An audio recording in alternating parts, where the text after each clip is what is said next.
নমস্কার, আমি চন্দ্রা। আমার এই গল্প পাঠে মৌ চ্যানেলটি যদি আপনাদের ভালো লেগে থাকে তাহলে অবশ্যই লাইক, শেয়ার ও সাবস্ক্রাইব করে পাশে থাকবেন এবং আপনাদের মূল্যবান মতামত কমেন্টের মাধ্যমে আমাকে অবশ্যই জানাবেন। আজকে পাঠ করছি শ্রী বিভূতিভূষণ বন্দ্যোপাধ্যায়ের অপরাজিত। শুরু করছি। তেলিদের বাড়িতে কেউ ছিল না। ৩-৪ মাস হইতে তাহারা কলিকাতায় আছে। বাড়ি তালাবন্ধ, নতুবা কাল রাত্রে ইহাদের কথাবার্তা শুনিয়া সে বাড়ির লোক আসিত। সকালে সংবাদ পাইয়া ও পাড়া হইতে নিরুপমা ছুটিয়া আসিল। অপু কৌতুকের সুরে বলিল, এসো এসো নীরু দিদি, এখন মা নেই, তোমরা কোথায় বরণ করে ঘরে তুলবে, দুধে আলতার পাথরে দাঁড় করাবে, তা না তুমি সকালে পান চিবুতে চিবুতে এলে, বেশ যা হোক। নিরুপমা অনুযোগ করিয়া বলিল, তুমি ভাই সেই 14 বছরে যেমন পাগলটি ছিলে এখনো ঠিক সেই আছো। বউ নিয়ে আসছো তো একটা খবর না, কিছু না। কি করে জানবো তুমি এই অবস্থায় একজন ভদ্রলোকের মেয়েকে এই ভাঙা ঘরে হুপ করে এনে তুলবে? ছি ছি, দেখো তো কাণ্ডখানা। রাত্রে যে রইলে কি করে এখানে, তা কেবল তুমিই পারো। নিরুপমা গিনি দিয়া বউয়ের মুখ দেখিল। অপু বলিল, তোমাদের ভরসাতেই কিন্তু ওকে এখানে রেখে যাব নিরুদি, আমাকে সোমবার চাকুরিতে যেতেই হবে। নিরুপমা বউ দেখিয়া খুব খুশি, বলিল, আমি আমাদের বাড়িতে নিয়ে গিয়ে রেখে দেবো বউকে, এখানে থাকতে দেব না। অপু বলিল, তা হবে না, আমার মায়ের ভিটেতে সন্ধ্যা দেবে কে তাহলে? রাত্রে তোমাদের ওখানে শোবার জন্য নিয়ে যেও। নিরুপমা তাতেই রাজি। 14 বছরের ছেলে যখন প্রথম চেলি পড়িয়া তাহাদের বাড়ি পূজা করিতে গিয়াছিল, তখন হইতে সে অপুকে সত্য সত্য স্নেহ করে, তাহার দিকে টানে। অপু ঘর বাড়ি ছাড়িয়া চলিয়া যাওয়ায় সে মনে মনে খুব দুঃখিত হইয়াছিল। মেয়েরা গতিকে বোঝে না, বাহিরকে বিশ্বাস করে না।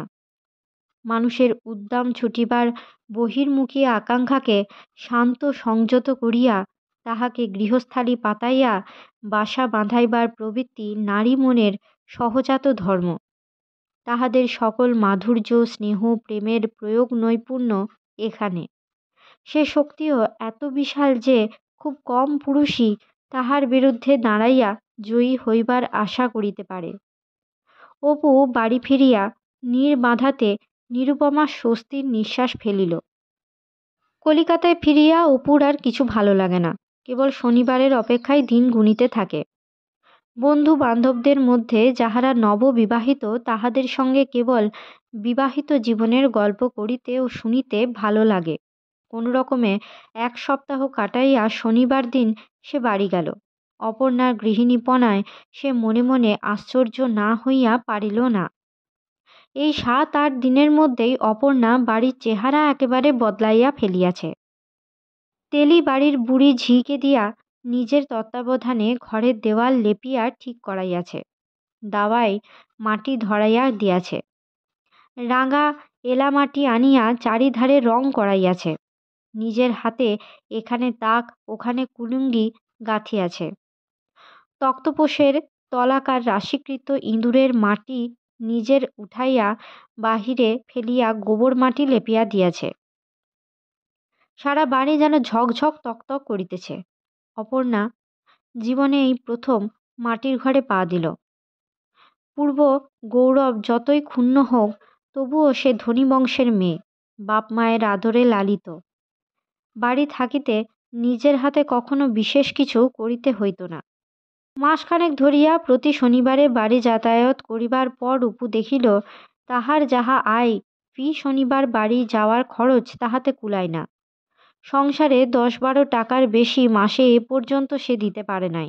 সে বোঝে ইহাতে সংসার চালাইতে অপর্ণাকে দস্তুর মতো বেগ পাইতে হয়। অতএব ঘন ঘন বাড়ি যাওয়া বন্ধ করিল। ডাক পিয়নের খাকির পোশাক যে বুকের মধ্যে হঠাৎ এরূপ ঢেউ তুলিতে পারে, ব্যগ্র আশার আশ্বাস দিয়াই পর মুহূর্তে নিরাশা ও দুঃখের অতল তলে নিমজ্জিত করিয়া দিতে পারে, 15 টাকা বেতনের আর্মহার্স্ট স্ট্রিট পোস্ট অফিসের পিয়ন যে একদিন তাহার দুঃখ সুখের বিধাতা হইবে, এ কথা কবে ভাবিয়াছিল। পূর্বে কালে ভদ্রে মায়ের চিঠি আসিত, তাহার জন্য এরূপ ব্যগ্র প্রতীক্ষার প্রয়োজন ছিল না। পরে মায়ের মৃত্যুর পর বৎসরখানেক তাহাকে একখানি পত্রও কেহ দেয় নাই। উহ, কি দিনই গিয়াছে সেই 1 বৎসর। মনে আছে, তখন রোজ সকালে চিঠির বাক্স বৃথা আশায় একবার করিয়া খোঁজ করিয়া হাসি মুখে পাশের ঘরের বন্ধুকে উদ্দেশ্য করিয়া উচ্চস্বরে বলিত, আরে বীরেন বোসের জন্য তো বাসায় আর থাকা চলে না দেখছি। রোজ রোজ যত চিঠি আসে তার অর্ধেক বীরেন বোসেরই নামে। বন্ধু হাসিয়া বলিত, ওহে 5 জন থাকলে চিঠিপত্র আসে 5 দিক থেকে, তোমার নেই কোনো চুলোয়, কেউ দেবে কে চিঠি? বোধহয় কথাটা রূঢ় সত্য বলিয়াই অপুর মনে আঘাত লাগিত কথাটার। বীরেন বোসের নানা ছাঁদের চিঠিগুলি লোলুপ দৃষ্টিতে চাহিয়া চাহিয়া দেখিত। সাদা খাম, সবুজ খাম, হলদে খাম, মেয়েলি হাতের লেখা পোস্টকার্ড। একবার হাতে তুলিয়া লোভ দমন করিতে না পারিয়া দেখিয়াওছে, ইতি তোমার দিদি, ইতি তোমার মা, আপনার স্নেহের ছোট বোন সুশি ইত্যাদি। বীরেন বোস মিথ্যা বলে নাই। চারিদিকে আত্মীয় বন্ধু থাকিলেই রোজ পত্র আসে। তাহার চিঠি তো আর আকাশ হইতে পড়িবে না। আজকাল আর সেদিন নাই, পত্র লিখিবার লোক হইয়াছে এতদিনে। জন্মাষ্টমীর ছুটিতে বাড়ি যাওয়ার কথা, কিন্তু দিনগুলো মাসের মতো দীর্ঘ। অবশেষে জন্মাষ্টমী ছুটি আসিয়া গেল। এডিটরকে বলিয়া বেলা 3টার সময় অফিস হইতে বাহির হইয়া সে স্টেশনে আসিল। পথে নববিবাহিত বন্ধু অনাথবাবু বৈঠকখানা বাজার হইতে আম কিনিয়া ঊর্ধ্বশ্বাসে ট্রাম ধরিতে ছুটিতেছেন। অপুর কথার উত্তরে বলিলেন, সময় নেই, 3টে 15 ফেল করলে আবার সেই 4টে 25, 2 ঘন্টা দেরি হয়ে যাবে বাড়ি পৌঁছাতে। আচ্ছা আসি, নমস্কার। দাড়িটা ঠিক কামানো হইয়াছে তো? মুখ রৌদ্রে ধুলায় ও ঘামে যে বিবর্ণ হইয়া যাইবে তাহার কি? কি গাধা বোট গাড়িখানা, এতক্ষণে মোটে নৈহাটি। বাড়ি পৌঁছাতে প্রায় সন্ধ্যা হইতে পারে। খুশির সহিত ভাবিল, চিঠি লিখে তো যাচ্ছি নে, হঠাৎ দেখে অপর্ণা একেবারে অবাক হয়ে যাবে এখন। বাড়ি যখন পৌঁছিল তখনও সন্ধ্যার কিছু দেরি। বধূ বাড়ি নাই, বোধহয় নিরুপমাদের বাড়ি কি পুকুর ঘাটে গিয়াছে। কেহ কোথাও নাই। অপু ঘরের মধ্যে ঢুকিয়া পুঁটলি নামাইয়া রাখিয়া সাবানখানা খুঁজিয়া বাহির করিয়া আগে হাত মুখ ও মাথা ধুইয়া ফেলিয়া তাকের আয়না ও চিরুনির সাহায্যে টেরি কাটিল। পরে নিজের আগমনের সকল চিহ্ন বিলুপ্ত করিয়া বাড়ি হইতে বাহির হইয়া গেল। 8 ঘণ্টা পরেই সে ফিরিল। বধূ ঘরের মধ্যে প্রদীপের সামনে মাদুর পাতিয়া বসিয়া কি বই পড়িতেছে। অপু পা টিপিয়া টিপিয়া তাহার পেছনে আসিয়া দাঁড়াইল। এটা অপুর পুরনো রোগ। মায়ের সঙ্গে কতবার এরকম করিয়াছে। হঠাৎ কি একটা শব্দে বধূ পিছন ফিরিয়া চাহিয়া ভয়ে ধড়মড় করিয়া উঠিবার চেষ্টা করিতে অপু হো হো করিয়া হাসিয়া উঠিল। বধূ অপ্রতিভের সুরে বলিল, ও মা, তুমি কখন, কই তোমার তো। অপু হাসিতে হাসিতে বলিল, কেমন জব্দ, আচ্ছা তো ভিতু। বধূ ততক্ষণে সামলাইয়া লইয়া হাসি মুখে বলিল, বারে, ওই রকম করে বুঝি আচমকা ভয় দেখাতে আছে? কটার গাড়িতে এলে এখন? তাই বুঝি আজ 6-7 দিন চিঠি দেওয়া হয়নি? আমি ভাবছি। অপু বলিল, তারপর তুমি কীরকম আছো বলো, মায়ের চিঠিপত্র পেয়েছ? তুমি কিন্তু রোগা হয়ে গিয়েছ, অসুখ বিসুখ হয়েছিল বুঝি? আমার এবারকার চিঠির কাগজটা কেমন, ভালো না? তোমার জন্য এনেছি 25খানা। তারপর রাত্রে কি খাওয়াবে বলো? কি খাবে বলো? ঘি এনে রেখেছি, আলু পটলের ডালনা করি, আর দুধ আছে। পরদিন সকালে উঠিয়া অপু দেখিয়া অবাক হইল, বাড়ির পিছনের উঠানে অপর্ণা ছোট ছোট বেড়া দিয়া শাকের ক্ষেত, বেগুনের ক্ষেত করিয়াছে। দাওয়ার ধারে ধারে নিজের হাতে গাঁদার চারা বসাইয়াছে। রান্নাঘরের চালায় পুঁইলতা লাউলতা উঠাইয়া দিয়াছে। দেখাইয়া বলিল, আজ পুঁই শাক খাওয়াবো আমার গাছের। ওই দোপাটিগুলো দেখো কত বড় না? নিরুপমা দিদি বীজ দিয়াছেন। আর একটা জিনিস দেখনি, এসো দেখাবো। অপুর সারা শরীরে একটা আনন্দের শিহরণ বহিল। অপর্ণা যেন তাহার মনের গোপন কথাটি জানিয়া বুঝিয়াই কোথা হইতে একটা ছোট্ট চাঁপা গাছের ডাল আনিয়া মাটিতে পুঁতিয়াছে। দেখাইয়া বলিল, দেখো কেমন, হবে না এখানে? হবে না আর কেন? আচ্ছা, এত ফুল থাকতে চাঁপা ফুলের ডাল যে পুঁততে গেলে? অপর্ণা সলজ্জ মুখে বলিল, জানি নে, যাও। অপু তো লেখে নাই, পত্রে তো কথা অপর্ণাকে জানায় নাই যে মিত্তির বাড়ির কম্পাউন্ডের চাঁপা ফুলের গাছটা তাহাকে কি কষ্টই না দিয়াছে এই 2 মাস। চাঁপা ফুল যে হঠাৎ তাহার এত প্রিয় হইয়া উঠিয়াছে, এই কথাটি মনে মনে অনুমান করিবার জন্য এই কর্মব্যস্ত সদা হাসিমুখ মেয়েটির উপরে তাহার মন কৃতজ্ঞতায় ভরিয়া উঠিল। অপর্ণা বলিল, এখানে একটু বেড়া দিয়ে ঘিরে দেবে? মা গো, কি ছাগলের উৎপাতই না তোমাদের দেশে! চারা গাছ থাকতে দেয় না। রোজ খেয়ে দেয়ে সারা দুপুর কঞ্চি হাতে দাওয়ায় বসে ছাগল তাড়াই আর বই পড়ি।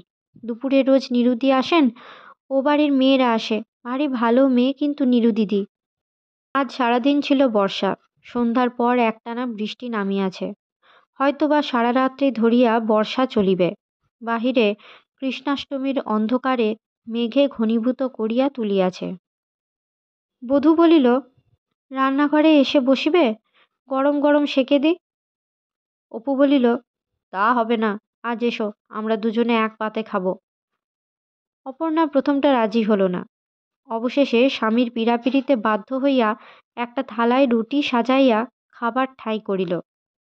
অপু দেখিয়া বলিল, ও হবে না, তুমি আমার পাশে বসো। ওরকম বসলে চলবে না, আরও একটু, আরও। পরে সে বাঁ হাতে অপর্ণার গলা জড়াইয়া ধরিয়া বলিল, এবার এসো, দুজনে খাই। বধূ হাসিয়া বলিল, আচ্ছা, তোমার বদখেয়ালও মাথায় আসে? মা গো মা, দেখতে তো খুব ভালো মানুষটি। লাভের মধ্যে বধূর একরূপ খাওয়াই হইল না সে রাত্রে। অন্যমনস্ক অপু গল্প করিতে করিতে থালার রুটি উঠাইতে উঠাইতে প্রায় শেষ করিয়া ফেলিল। পাছে স্বামীর কম পড়িয়া যায় এই ভয়ে সে বেচারি খান তিনের বেশি নিজের জন্য লইতে পারিল না। খাওয়া দাওয়ার পর অপর্ণা বলিল, কই, কি বই এনেছো বললে দেখি?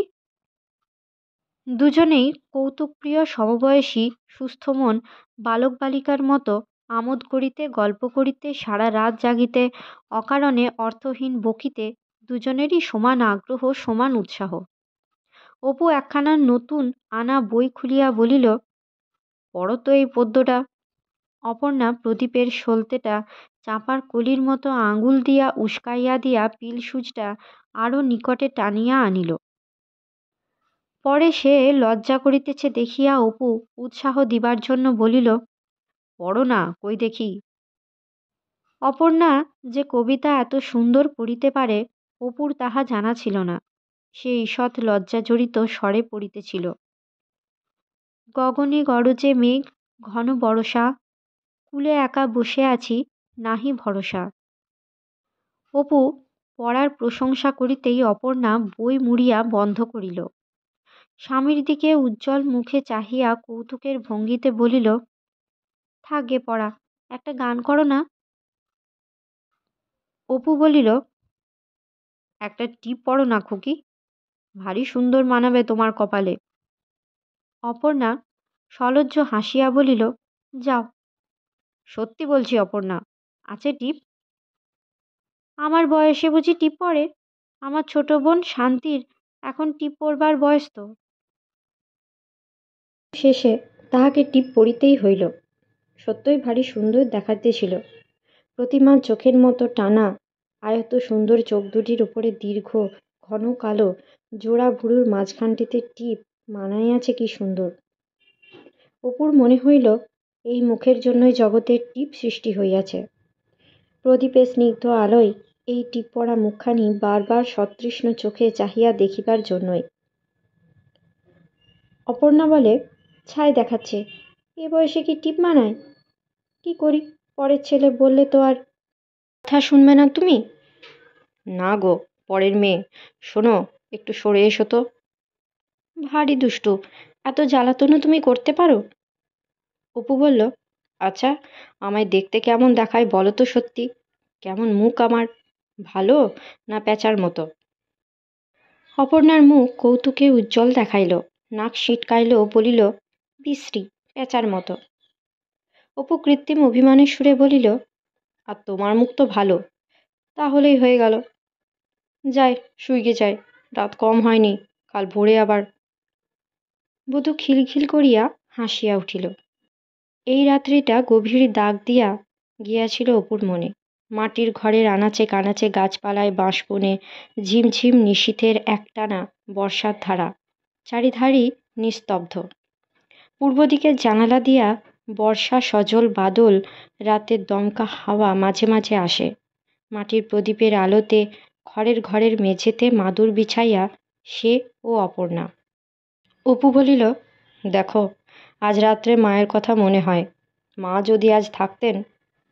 অপর্ণা শান্ত সুরে বলিল, মা সবই জানেন, যেখানে গিয়েছেন সেখান থেকে সবই দেখছেন। পরে সে কিছুক্ষণ চুপ করিয়া থাকিয়া চোখ তুলিয়া স্বামীর মুখের দিকে চাহিয়া বলিল, দেখো, আমি মাকে দেখেছি। অপু বিস্ময়ের দৃষ্টিতে স্ত্রীর দিকে চাহিল। অপর্ণার মুখে শান্ত স্থির বিশ্বাস ও সরল পবিত্রতা ছাড়া আর কিছুই নাই। অপর্ণা বলিল, শোনো, একদিন কি মাসটায় তোমার সেদিন চিঠি এলো দুপুরবেলা। বিকেলে আঁচল পেতে পানচালার পিড়েতে শুয়ে ঘুমিয়ে পড়েছি। সেদিন সকালে উঠোনের ওই লাউ গাছটাকে পুঁতেছি, কঞ্চি কেটে তাকে উঠিয়েছি। খেতে অনেক বেলা হয়ে গিয়েছে বুঝলে। স্বপ্নে দেখছি একজন কে দেখতে বেশ সুন্দর, লাল পেরে শাড়ি পরা, কপালে সিঁদুর, তোমার মুখের মতো আদল, আমায় আদর করে মাথার চুলে হাত বুলিয়ে দিয়ে বলছেন, ও অবাগির মেয়ে, অবেলায় শুও না, ওঠো, অসুখ বিসুখ হবে আবার। তারপর তিনি তার হাতের সিঁদুরের কৌটো থেকে আমার কপালে সিঁদুর পরিয়ে দিতেই আমি চমকে জেগে উঠলাম। এমন স্পষ্ট আর সত্যি বলে মনে হলো যে তাড়াতাড়ি কপালে হাত দিয়ে দেখতে গেলাম সিঁদুর লেগে আছে কিনা। দেখি কিছুই না। বুক ধড়াস করে উঠল। চারদিকে অবাক হয়ে চেয়ে দেখি সন্ধে হয়ে গিয়েছে, বাড়িতে কেউ নেই। খানিকক্ষণ না পারি কিছু করতে, হাত পা যেন অবশ। তারপরে মনে হলো, মা, আর কেউ না, ঠিক ইনি মা। মা এসেছিলেন এ অতি সিঁদুর পরিয়ে দিতে। কাউকে বলিনি, আজ বললাম তোমায়। বাহিরের বর্ষাধারার অবিশ্রান্ত রিমঝিম শব্দ। একটা কি পতঙ্গ বৃষ্টির শব্দের সঙ্গে তান রাখিয়া একটানা ডাকিয়া চলিয়াছে। মাঝে মাঝে পূবে হাওয়ার দমকা, অপর্ণার মাথার চুলের গন্ধ। জীবনের এইসব মুহূর্ত বড় অদ্ভুত। অনভিজ্ঞ হইলেও অপু তাহা বুঝিল। হঠাৎ ক্ষণিক বিদ্যুৎ চমকে যেন অন্ধকার পথের অনেকখানি নজরে পড়ে।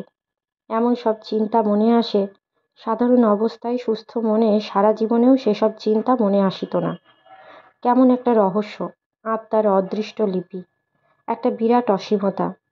কিন্তু পরক্ষণেই চোখ জলে ভরিয়া আসিল। সে কোনো কথা বলিল না, কোনো মন্তব্য প্রকাশ করিল না, কেহই কোনো কথা বলিল না। খানিকটা পরে সে বলিল, আর একটা কবিতা পড়ো, শুনি বরং। অপর্ণা বলিল, তুমি একটা গান করো। অপু রবি ঠাকুরের গান গাহিল, একটা দুইটা তিনটা, তারপর আবার কথা, আবার গল্প। অপর্ণা হাসিয়া বলিল, আর রাত নেই কিন্তু, ফর্সা হয়ে এলো। ঘুম পাচ্ছে? না। তুমি একটা কাজ করো না, কাল আর যেও না। অফিস কামাই করব, তা কি কখনো চলে? ভোর হইয়া গেল। অপর্ণা উঠিতে যাইতেছিল। অপু কোন সময় ইতিমধ্যে তাহার আঁচলের সঙ্গে নিজের কাপড়ের গিঁট বাঁধিয়া রাখিয়াছে। উঠিতে গিয়া টান পড়িল। অপর্ণা হাসিয়া বলিল, ও মা, তুমি কি আচ্ছা দুষ্টু তো। এখনই হারানের মা কাজ করতে আসবে। বুড়ি কি ভাববে বলো দেখি। ভাববে এত বেলা অবধি ঘরের মধ্যে। মা গো, ছাড়ো, লজ্জা করেছি। অপু ততক্ষণে অন্যদিকে মুখ ফিরাইয়া শুইয়া পড়িয়াছে। ছাড়ো ছাড়ো লক্ষ্মী, ছি, এখনই এলো বলে বুড়ি, পায়ে পড়ি তোমার, ছাড়ো। অপু নির্বিকার। এমন সময় বাহিরে হারানের মায়ের গলা শোনা গেল।